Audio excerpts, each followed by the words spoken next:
In this exercise tutorial, I'm going to be taking you through how to do an alternating chest fly on a Swiss ball. So firstly, you want to sit in the middle of the Swiss ball. You're going to grab your weights. If you've got really heavy ones, start off by grabbing your weights, then sitting down onto the Swiss ball. And what you're going to do to get into position is you're going to find a little area where you can roll forwards with the ball, starting off with the dumbbells on your knees. You're going to roll the ball onto your upper back and neck, and from this position, I'm keeping my hips as high up as possible, squeezing my glutes to keep my hips nice and level.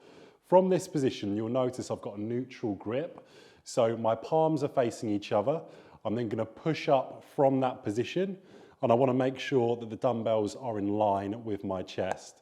Because we're doing alternating repetitions, what's going to happen is one dumbbell is going to come directly away from the body and back in, and you are stabilizing using a lot of core and lower back as well as your hips to try and keep level with the ball on your mid back.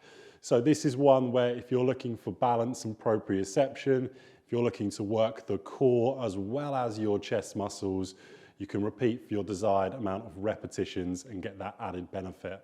Now when you're done, the elbows come down, you then roll back up onto the middle of the ball, and then you've still got that start position where you've got the dumbbells on your knees.